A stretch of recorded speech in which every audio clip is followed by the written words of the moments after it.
Hey, Dad. Dad, check it out. Just got an email from Jane from Australia. Koala bear. Look at that. Yep, they'll be back in Colorado in just a couple of days. Trip over. Oh, geez, it's 11 o'clock, Dad. This is when we were supposed to call Buddy. Okay. He is really excited to talk to you, sir. You know, he sends a nice card at Christmas time. I haven't talked to him in a long time. Last time we met was at the reunion. That was maybe 10 years ago.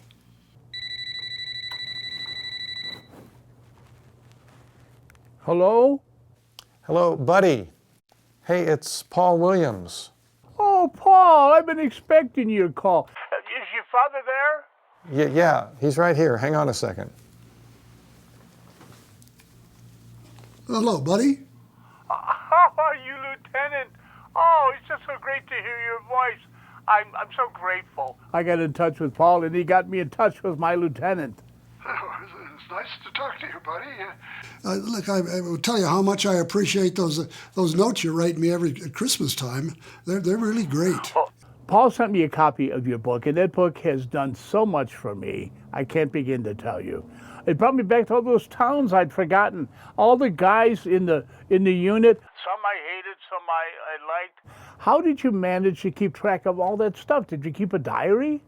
Well, close of the war, and in a couple of days we were in Austria guarding a bridge. And there wasn't much to do, so I thought I'd sit down and write my mother a nice long note, telling her all about the places we were and stuff like that. And,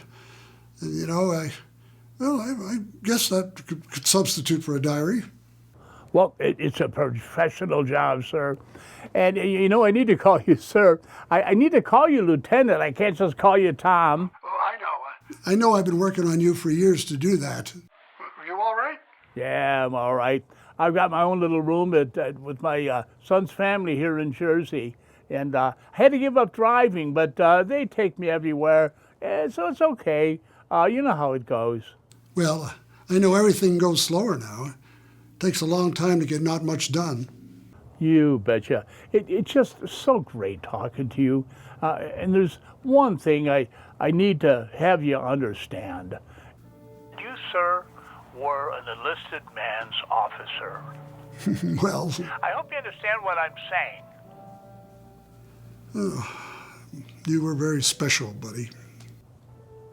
Well, you know what we all went through. I mean, no one could possibly understand that.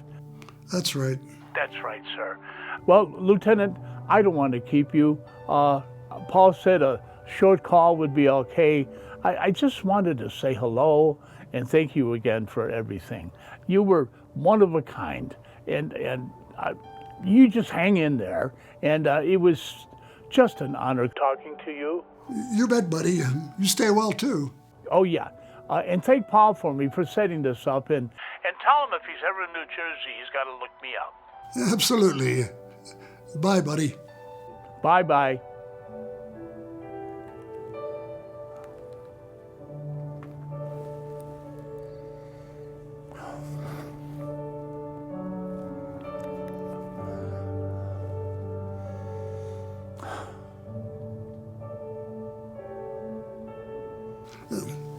Buddy said... Yeah. I heard the whole thing. Honestly, I don't remember much of Buddy during the war. It was mostly during the reunions we attended. Well, he sure remembered you, and he remembered how you treated the men. That was 70 years ago, Dad, when you were 22. We all did our best. We were the best. We were Patton's Third Army. Did you know your grandfather was in charge of the code-breaking operations for the Army during the war? Oh, because he was a chief signal officer? Yeah, that's right. Everything went across his desk. And he probably couldn't say anything about it. No, he couldn't say a word, which was hard for a man who liked to talk a lot. But both the Japanese and the Germans thought their codes were unbreakable, but we broke both of them. Yeah, I saw a movie about that just last year. They called it the Imitation Game, starring Benedict Cumberbatch. Who? It's not important. Benedict Cumberbatch, it's an actor. I just like saying his name. Germans had a rule that every sub and ship had to check in at headquarters every night at midnight. Yeah, that's what the movie said. Every night at midnight, the Americans were listening to all that stuff. And every night, they knew exactly where the whole kit and caboodle was. The Germans never knew. Same in the Pacific? Yeah, that's how the Battle of Midway was won. We broke the code. Wow. But he had a real interesting career. You mean Grandpa? Yeah, he had a real interesting life.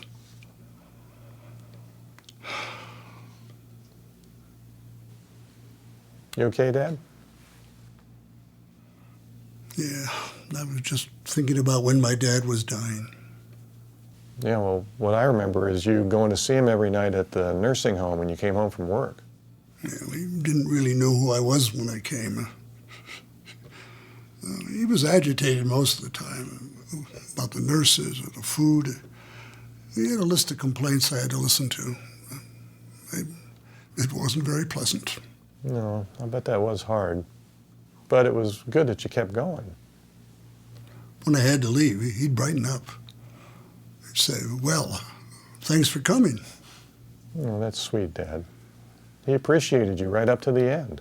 Well, like I said, I don't think he knew I was his son. But he knew human kindness when he saw it, Dad. That's what matters most. It's hard for me to get a good attitude here. I literally don't know what to do anymore. I can't stand up to go to the toilet without help. I can't read my mail anymore. I know, Dad. I try to keep it together, but sometimes I gripe to Steve when he calls after supper. It's not fair to him. It's not his fault. But he patiently listens to me and, apologize for venting at him. Well, Steve doesn't take it personally, Dad. He knows you got to get it out sometime. I'm trying to let these people here know what I need, but only a few of them have any creativity in recognizing what needs to be done. You know, Christine, she's pretty good. And Alice, who read my book, knows me. But the rest of them just say, "Mr. Williams, what do you want?" Well, they're just looking for a little guidance, Dad. We got to realize that these folks are making about $18 an hour. Like I heard one of them talking out at the nurse's station the other day about taking a job at the Piggly Wiggly grocery store because it paid about the same and the work wasn't nearly as hard. Really? I didn't know that. Yeah, they don't make much money, Dad. But even so, when you were working for the phone company, how did anybody who worked for you know what to do? Well, I told them. Right. So that's what you have to do with these folks, too. They work for you. I know you don't like to think about it that way, but you have to tell them what to do. You can go one of two ways. You can either not tell them what to do, and they'll be guessing at what to do, and most of them will get it wrong. Or you can give them some idea of what you need, and maybe most of them will get it right, I don't know, most of the time. Sometimes I don't know what I need anymore. So it's confusing and frustrating because basically you've known what to do your whole life. No, that's right. Every day I've known what I had to do. But now I can't walk, I can't read, I can't go to the bathroom by myself. That's shitty, Dad, and your time for doing some of those things may be over. But you've taken really good care of your body for 93 years. That's a pretty good run. And your mind is still pretty damn sharp, right? We're all lucky for that. Yeah, that's true. Well, not true for everyone here. And you know me, right? Right. Right? The good-looking son, Paul, I got my hair cut and my beard trimmed just for you for this trip. So, did you call Samantha this afternoon? How's she doing? No, she's good, Dad. We're good. We're almost to our 3rd dating anniversary. That's wonderful. I thought she was great when she came to see me the last time. I'm really glad she got to meet you, Dad. You know, her mom is struggling a little bit too. ever since Sam's stepdad, her husband, died a year ago. So Sam's been spending a lot of time with her while I've been spending time with you. Tell her I said my love. Okay. You know, I'm really glad the two of you got together. Yeah, me too, Dad. I'm going to be okay, Dad. I found someone. All your kids are going to be okay. Your grandkids, too. You did your job, man. Way to go. In fact, here's an apple juice to celebrate. Because you're still doing it. You're still showing us how to finish this thing with class. You know, I'm not afraid anymore. Not afraid of what, Dad? Not afraid of dying. Not afraid to go when the time comes. In fact, I want to go. I just don't understand what God's waiting for. So it must feel like you're at the train station. Your bags are all packed, you're waiting on the platform, and you just don't know when that train is coming. It's a good way to put it. I'm waiting for the train, but I don't know when it's coming. But you know that when it does come, you're certain that you're ready to step on. I mean, that's what you're telling us, right? Well, I want to be with Julia again. And I really believe I will. Well, wherever Mom is, Dad, you're going to the same place. I really believe that. And while you're waiting at the station, Dad, we're going to try to keep you company as often as we can. And still try to live our own lives. I mean, that's what you're telling us, right? Part of me wants you to stay here all the time. Yeah, and the other part? Yeah, the other part says each of you should live your own lives, like you said. Right, so that's why Jane went to Australia. That's why Sam and I are going to go to Nashville for a concert pretty soon. And you just have to know that if we can't be here, if your train comes while we're away, then you take that ride. You get on that train. Everything will be all right. We're all set to go. We all know what to do. We've all agreed on it. It's all in that binder over there. That's right. The binder that you've labeled the answers book. So there's no reason for you to hold on and wait for anything or anyone anymore. Hello? Oh, hey, it's Chaplain Mike, Dad. He's here to borrow your book. Hi, Tom. Hi, Mike. There you go. Great. All right. Thanks. So, Mike, Dad and I have been talking about some of the big stuff you might be able to help us with. You got a minute? Sure, I do, yeah. Well, have a seat. So, Dad's been telling me that basically he's not afraid to, go, but he's frustrated, wondering why God hasn't taken him yet to be with our mom. That's certainly the hardest part. I'm afraid I don't have an answer for that one. It's been hard since I lost Julia. I can't say I've been happy ever in the last 5 years. Losing her changed everything. It removed a lot of focus in my life. Well, sure, Dad. You lost your job of taking care of her. Yeah, that's true. Oh, I miss her being here so much. Every day I miss her. And I don't really know how to live this life on my own. Well, Dad, I think you've been doing all right. You sure have, Tom. And as much as you've missed her, Dad, we've all had lots of quality time with just you, and you with just us. And I've heard stories from you that you've never told me before. And it's really wonderful in its own right, but it's been really good for me. And you're really showing us how to finish this with dignity and grace and courage and humor. I've made a lot of mental notes watching you, Tom.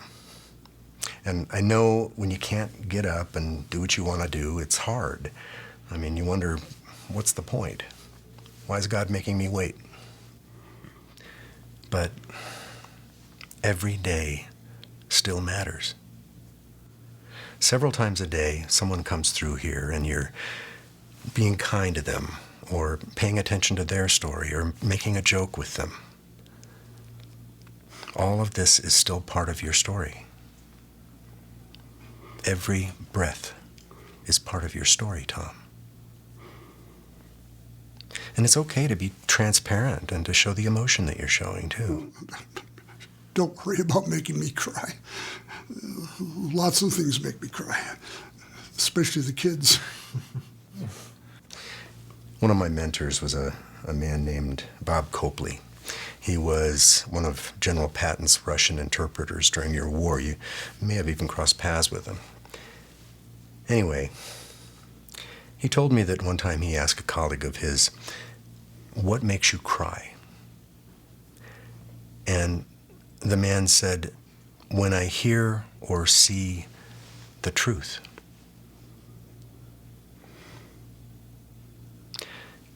You're having to face a lot of truth every day on this part of the ride. But I just can't understand why God's waiting so long. Dad, we're not made to understand it. All right? Your body is just not ready to let go. That's because you've kept it in such great shape. I mean, playing golf or walking a couple miles a day, you've always taken care of yourself. Now, if you caroused and drank and ran around and didn't exercise, you probably died of a heart attack long before Mom died. But you didn't. We're happy about that. And you've gotten 60 years with your wife, and you got to see all your kids get married. Yeah, and you gave me 2 weddings to see. All right. I gave you 2 weddings to see. I didn't have any kids for you, but you had 5 grandkids that you got to see through college. You got your hole-in-one when you were 86. And the Red Sox, they not only won 1 World Series, they won 3 world titles for you. And you've had a few shitty months here at the end where you've needed more help. I know. But then there are a lot of people around here that have had it worse than me. You could probably tell I was heading in that direction. I mean, there are Parkinson's cases right down this hall that are worse than yours. I mean, people who haven't been able to walk for years. Now, a lot of them are motoring around here on scooters, I have to say. It's not for me. Really? Why not? Oh, no, I couldn't do that. If I got Our dad is a little mechanically challenged. Yeah, I'm sure I'd probably run over somebody. Well, you wouldn't want a lawsuit in your life at this stage, that's for sure. No, that's true. Anyhow, I hope you enjoy the book. I'm sure I will. I'm going to read it on the plane tomorrow. Where are you heading? I'm visiting my mom, actually, in Mississippi. She's had a fall and some complications from surgery, so she's in a little bit of pain. Oh, my. Tell her we'll keep in our thoughts. Yeah, definitely. Safe travels. We'll talk about the book when I come back. I'm sure I'll have some questions. Okay, I'm looking forward to it. All right. Good to see you, Mike. Thanks so much. Stay well. That Chaplain Mike is sure a good guy. He sure is. He's a Red Sox fan, too. Oh, so he knows the values of patience and hope and faith. Oh, yes, he does.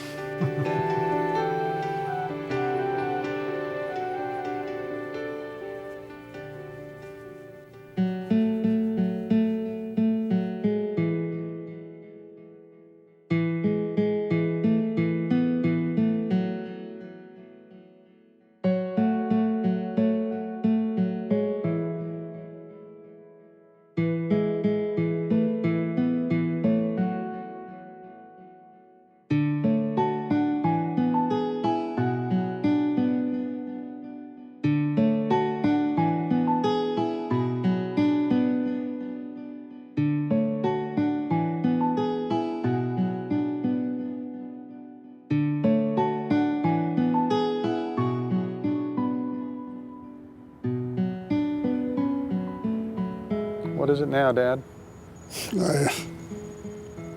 I don't know what Julie really saw in me. Oh, she was so beautiful. I don't know why she wanted to be with me. Well, Dad, she always said it was because you were good-looking and polite. Didn't always show her as much fun as she probably wanted, and I left her alone more than I should have. Yeah, Dad, but we all need our alone time.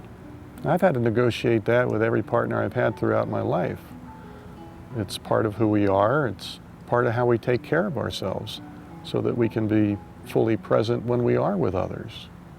Now, looking back, you might have wanted to tweak the amount of time that you spent with Mom, but you know, it's good that you had an understanding of what you needed and that you took care of yourself, and that was fine to do.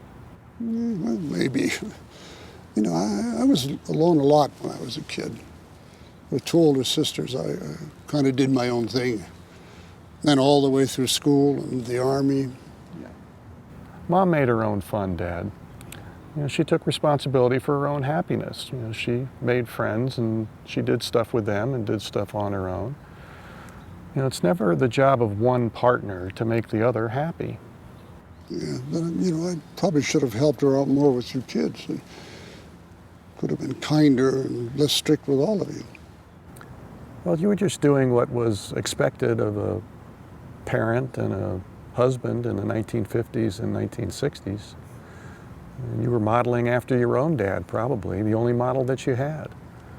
I remember Aunt Mary told me before she died that your dad was warm and kind to you three, but he didn't put up with any foolishness from any of you. Well, that's right. And I would say that you advanced the course of parenting a bit by putting up with some foolishness from us. For example, you listened to my 6th grade band tapes and never once told us how lousy we were. You remember the name of my band? It was something unusual. Granny Peachley's Wildflowered Preserve.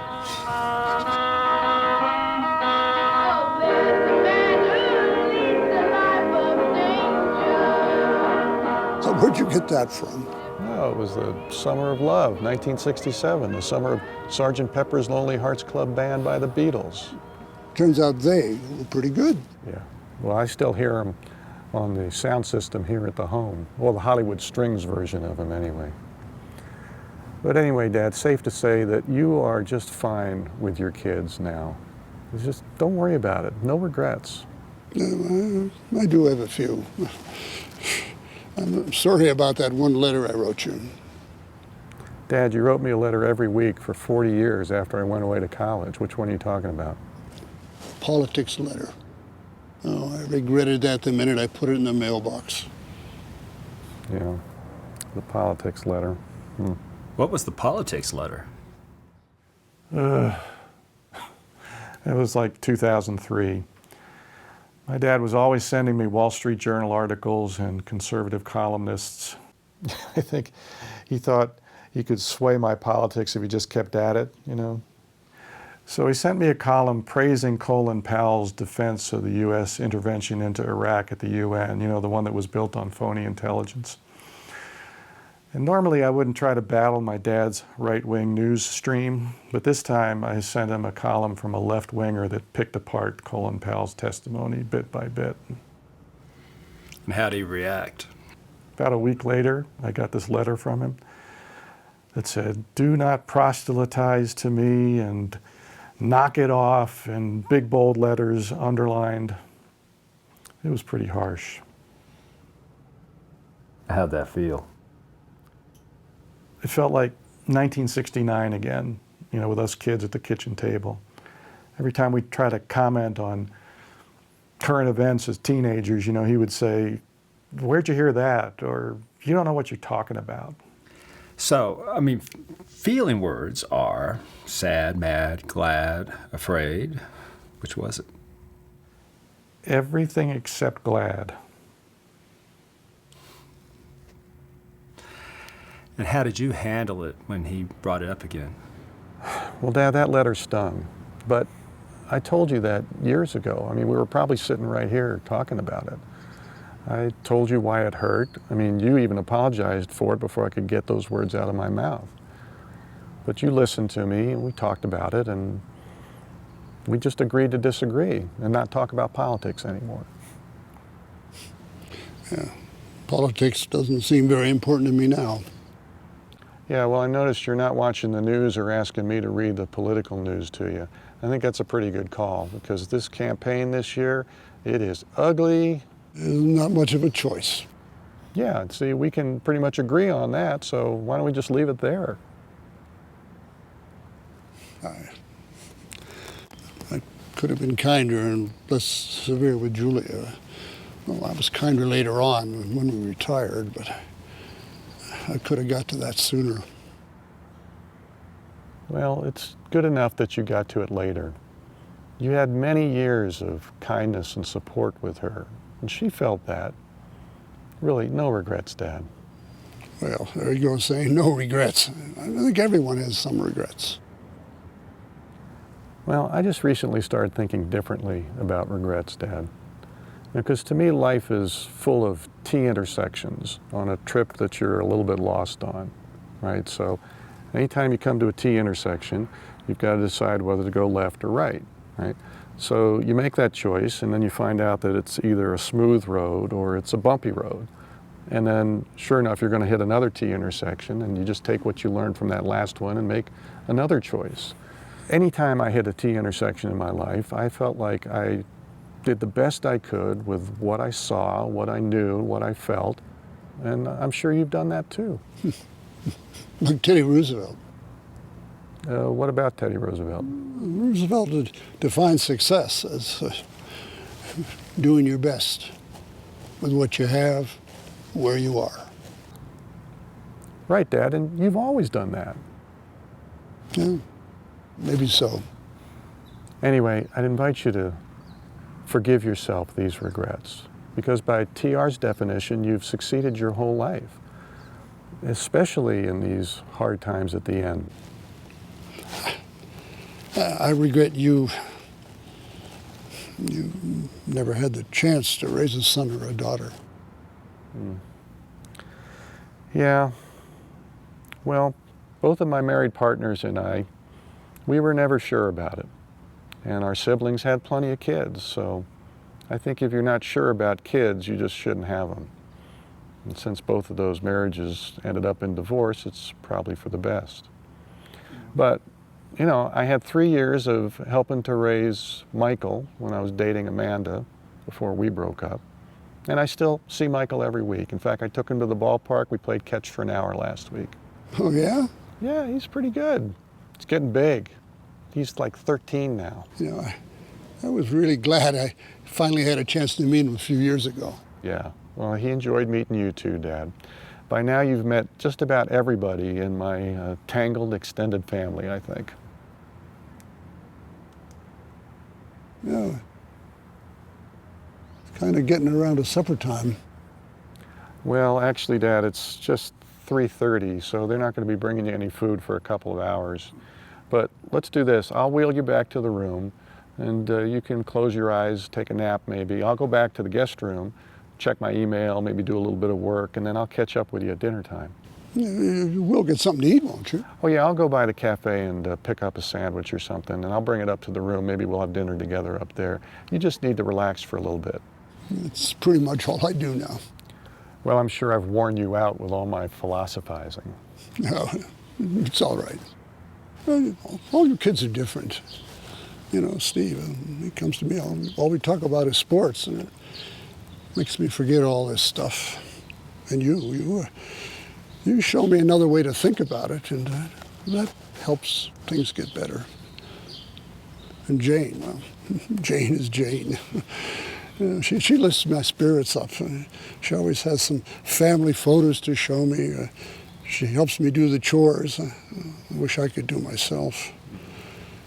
Yeah, we get a lot done when Jane is here, and I like that. Yeah. Well, we all have our strengths. That's why we call ourselves Team Williams. Let's take you back, okay? Okay. Sounded like a good visit. Remember when I told you to listen for what he might have to say about the tough stuff between you two? You hear what he's doing there, don't you? He's listing his regrets for you. Watch the hairpin turn on the speedway turn. No, I'm not sure. What do you mean? He's taken some responsibility for your mom's state of mind. From years ago when he sometimes said you kids made her cry. Coming in to the checkered flag. And he's seeking forgiveness from being remote from you sometimes. And it sounds like you're giving him forgiveness for those regrets. I don't know, I wasn't really thinking of it that way, but maybe that's why this trip was so emotionally exhausting. God, I wish his train would come. He is so ready.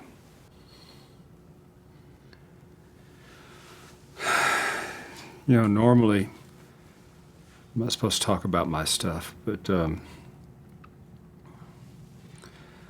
went through the same thing just a few years ago with my dad.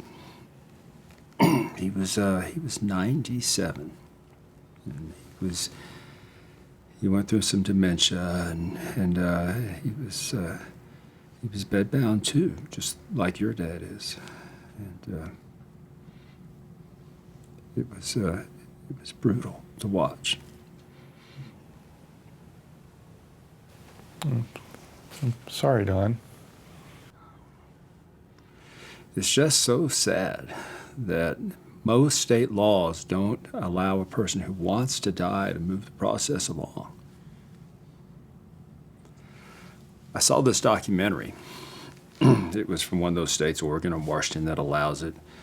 And there was this guy who was terminal, and he was facing excruciating pain from a brain cancer. And he gathered all of his friends and family together, and they gave him a chemical cocktail.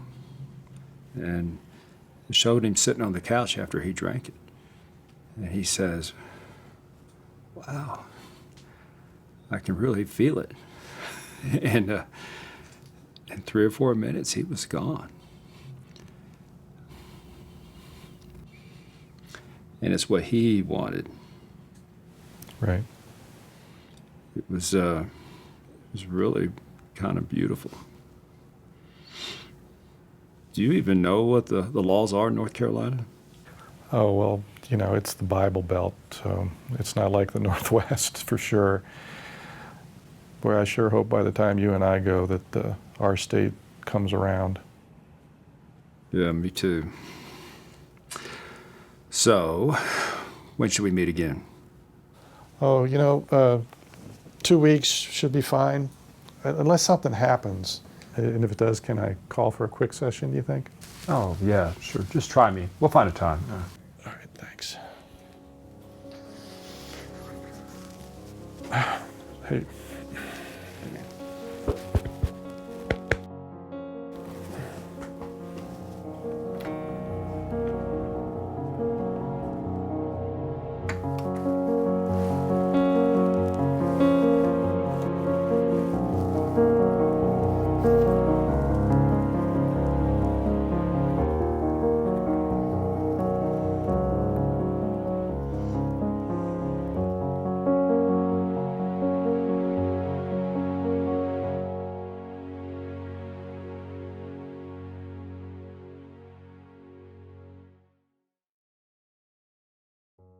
Yeah, so the latest is that my dad is talking about starving himself to death. And so I'm wondering if, with your own dad, did that ever come up? Yeah, I mean, he tried it. It was horrible. You know, this is where the state offers no help to people who want to die. Some people will tell you starving's not so bad and only takes a few days, but it looked hard to me. And Dad, he lingered. Internally very painful for him. He was determined to stick with it. But I'll tell you, life's tenacious.